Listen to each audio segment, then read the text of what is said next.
बोलिए भक्त वत्सल भगवान की जय। भक्त प्रवर श्री जाम्बान जी की जय। भक्तों की कथा की श्रृंखला में आज की कथा भक्त प्रवर रीक्षराज श्री जाम्बान जी की है।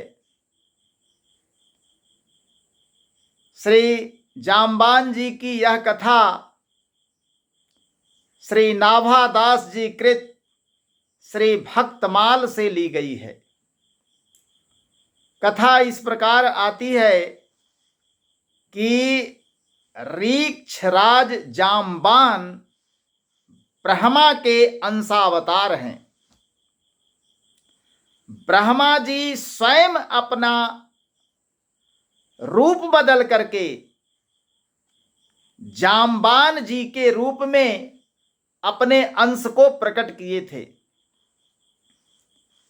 एक रूप से सृष्टि करते करते ही दूसरे रूप से भगवान की आराधना, भगवान की सेवा एवं भगवान की सहायता कैसे की जा सके, इसी भाव से वे जाम्बान के रूप में अवतीर्ण हुए थे। रीक्ष के रूप में अवतीर्ण होने का कारण यह था कि उन्होंने रावण को वर दे दिया था कि उसकी मृत्यु नर, वानर आदि के अतिरिक्त किसी भी देव आदि से न हो। अब इसी रूप में रहकर राम जी की सहायता पहुंचाई जा सकती थी। या तो बंदर के रूप में आए या भालू के रूप में आए। तो बंदर के रूप में तो स्वयं भगवान श्री शंकर जी हनुमान के रूप में अपना अंश अवतीर्ण किए थे, रुद्रावतार। और ब्रह्मा जी स्वयं अपने अंश को रीक्ष के रूप में प्रकट किए। तो रीक्ष के रूप में अवतीर्ण होने का कारण भी असल में यही था कि रावण को यह वरदान दिए थे ब्रह्मा जी कि रीछ यानी भालू और मरकट यानी बंदर और नर आदमी, इन रूपों के अतिरिक्त मुझे ना कोई देव मार सके, ना कोई दानव मार सके, ना अन्य प्रकार से मृत्यु हो। तो अब इसी रूप में रीछ के रूप में रहकर राम जी की सहायता करने के लिए स्वयं ब्रह्मा जी जाम्बान के रूप में प्रकट हुए। जब भगवान विष्णु ने वामन का अवतार धारण कर राजा बलि की यज्ञशाला में गमन किया और संकल्प लेने के बाद अपना विराट रूप प्रकट किया, तब इन्होंने उनके त्रिलोकी को नापते नापते इनकी 7 प्रदक्षिणा कर ली। जाम्बान जी स्वयं कहते हैं, जब 100 योजन के समुद्र को पार करने की बात आई थी तो जाम्बान जी अपने बल का बखान करते समय स्वयं बताए थे कि जब राजा बलि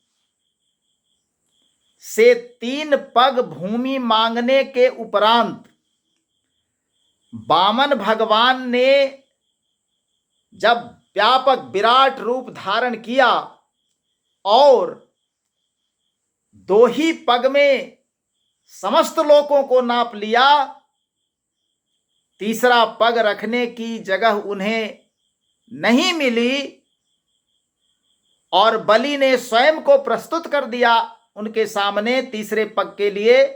तो उस व्यापक रूप को धारण करते ही भगवान की 7 प्रदक्षिणा उतनी देर में ही जामवान जी कर चुके थे।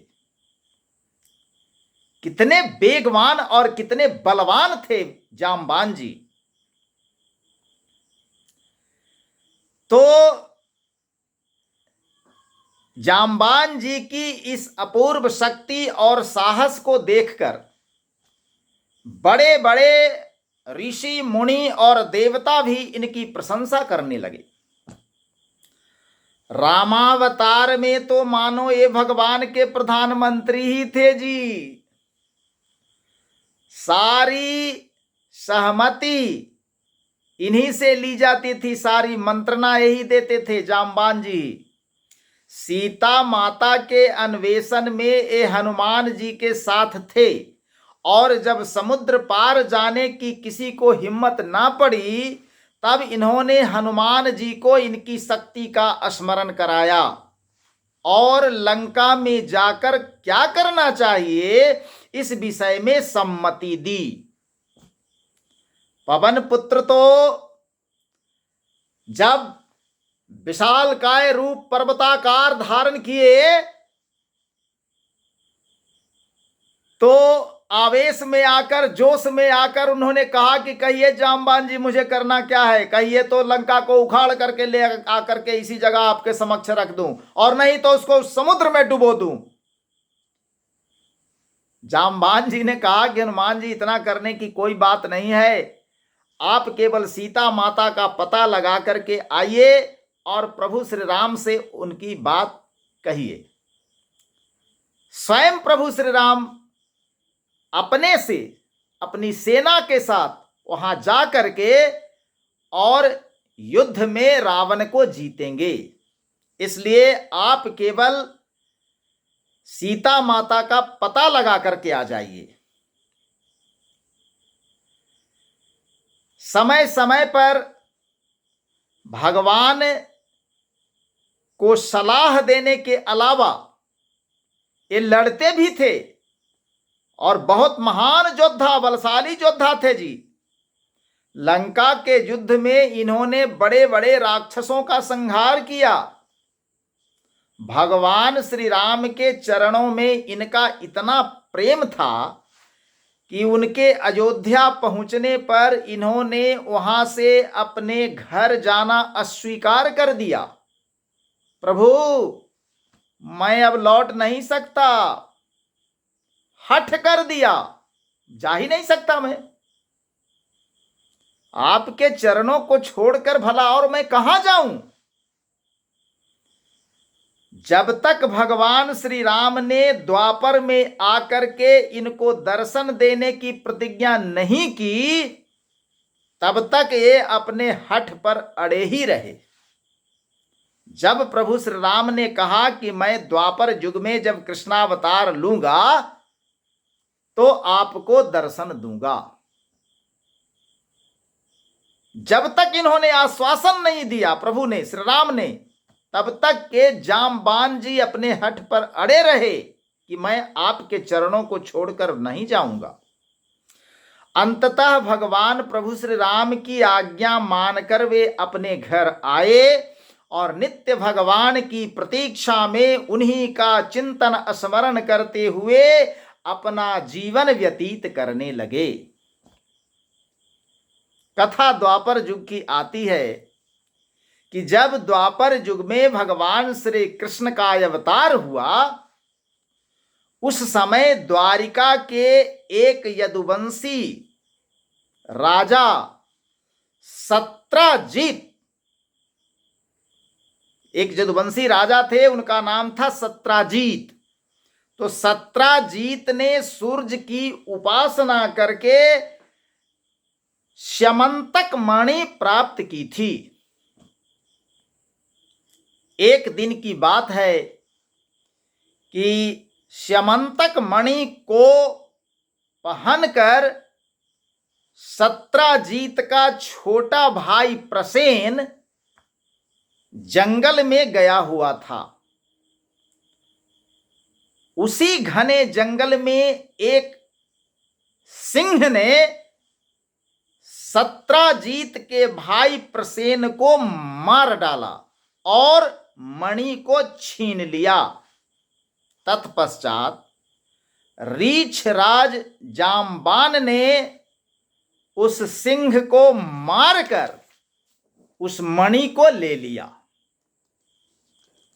इधर द्वारिका में कानों कान यह बात फैलने लगी कि श्री कृष्ण सत्राजीत के भाई प्रसेन को मारकर उस मणि को ले लिए हैं, क्योंकि उस मणि को श्री कृष्ण चाहते थे। ऐसा कलंक भगवान श्री कृष्ण के ऊपर लग गया कि उन्होंने ही प्रसेन को मारकर मणि ले लिया है। यह बात भगवान ने भी सुनी।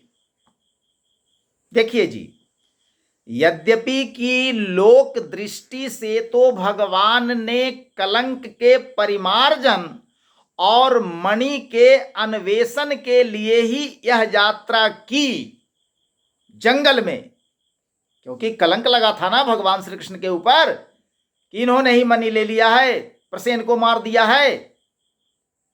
तो उस मणि को खोजने और उसकी वास्तविकता पता लगाने के लिए भगवान श्री कृष्ण जंगल में गए।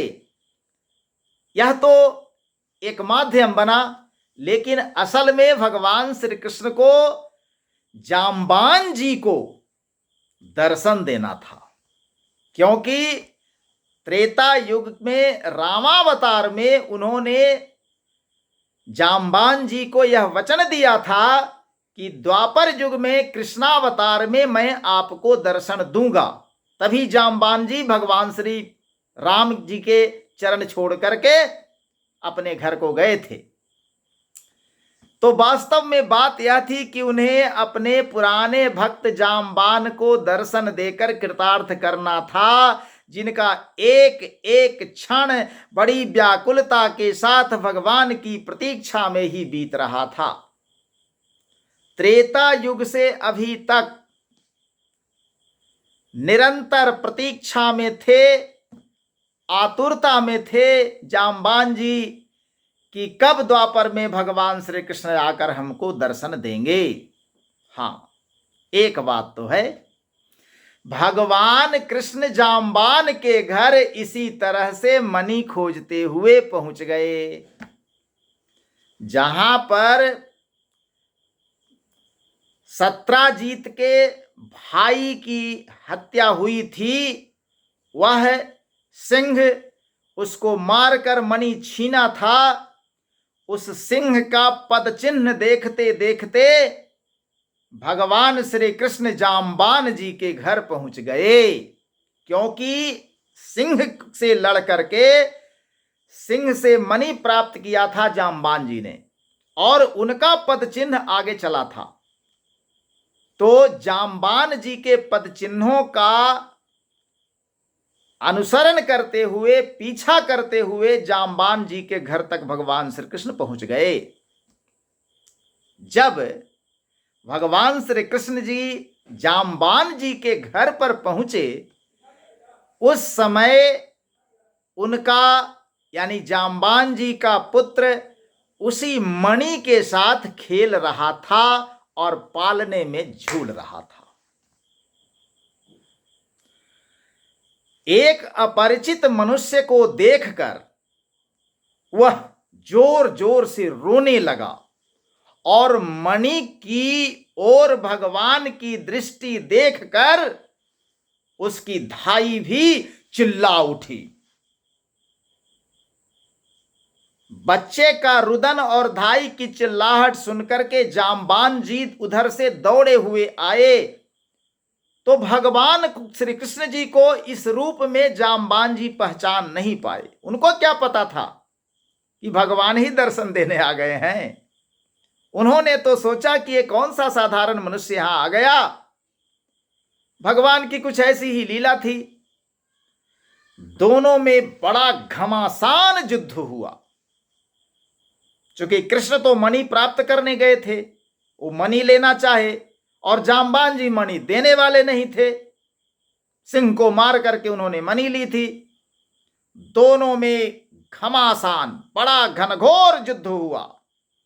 27 दिनों तक लगातार द्वंद्व युद्ध करते करते जब एक ने भी हार नहीं मानी, तब भगवान ने जोर से एक घूंसा लगाया, जिससे तुरंत जांबान जी का शरीर शिथिल पड़ गया और उनके मन में यह बात आई कि मेरे प्रभु के अतिरिक्त और किसी में ऐसी शक्ति नहीं है कि मुझे इस प्रकार से पराजित कर सके।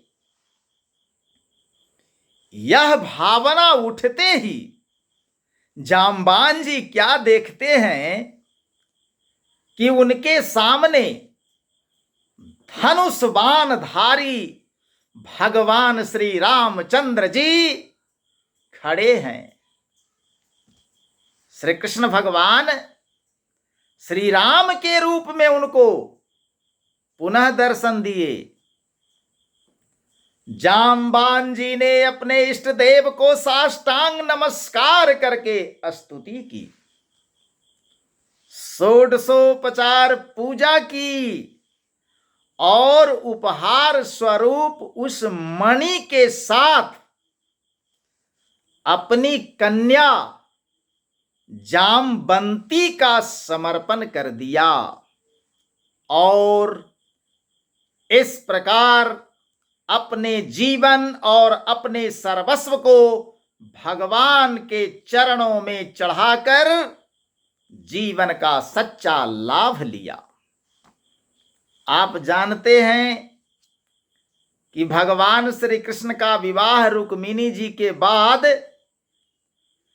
जामवंती जी, सत्यभामा जी आदि 8 कन्याओं से उनका विवाह हुआ था और भौमासुर के यहाँ बंदी बनाए गए 16,100 कन्याओं को भगवान श्री कृष्ण ने मुक्त किया था,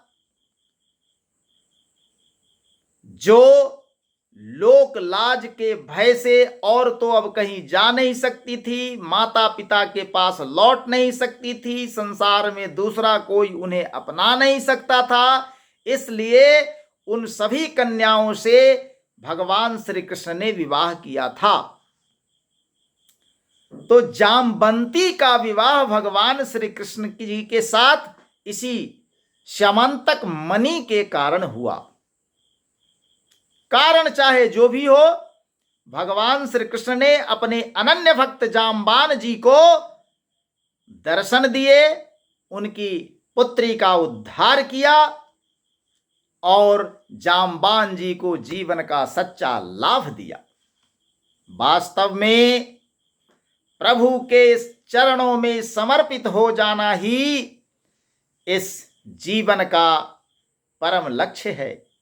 इस प्रकार स्वयं ब्रह्मा जी अपने अंश से जामवान जी के रूप में प्रकट होकर भगवान की निरंतर सेवा की। बोलिए भक्त प्रवर श्री जामवान जी महाराज की जय। भक्त वत्सल भगवान की जय।